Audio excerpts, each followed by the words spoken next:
பார்த்திங்கன்னா வடதிசைக்கு அதிபதியாக இந்த வராகி அம்மன் இருக்கிறதுனால தான் செல்வங்களை வாரி வழங்கக்கூடிய அம்பாளாக அம்பாள் இந்த வராகி அம்மன் இருக்கிறாங்க. இன்னொரு பக்கம் மண்ணுக்கு அதிபதியாக இருக்கிறாங்க. அந்த மண்ணுக்கு அதிபதியாக இருக்கிறதுனால தான் இவங்களை வேண்டணும்னா வீடு மனை வாங்கிறதுக்கான யோகம், சொத்து சம்பந்தப்பட்ட வழக்கு, கோர்ட்டு கேஸ் எதுவாக இருந்தாலும் அதில் நமக்கு வெற்றி கிடைக்குங்க. இப்படி வராகி அம்மனுடைய புகழ், அருள், அவங்களுடைய பராசக்தி இதெல்லாம் அதிகமாக நம்ம சொல்லிக்கிட்டே போகலாங்க. வடபழனியில் ஸ்ரீ சொர்ணவராகி அம்மன் கோவில் இருக்குதுங்க.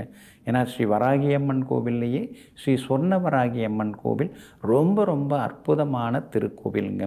இந்த கோவிலில் பார்த்திங்கன்னா ஸ்ரீ சித்தி புத்தி சமேதராக, அதாவது விருட்சராஜ கல்யாண கணபதி கோவில் இருக்குதுங்க. அந்த விநாயகர் கோவிலுக்குள்ளார இந்த அம்மன், அதாவது வராகி அம்மன் ஸ்ரீ சொர்ணவராகி அம்மனாக இங்கே காட்சி கொடுத்துட்டுருக்காங்க. இந்த அம்பாளை சேவிப்பதன் மூலமாக நமக்கு எல்லா வகையிலுமே நல்லது நடக்குங்க. மார்க்கண்டேய புராணம் என்ன சொல்லுது?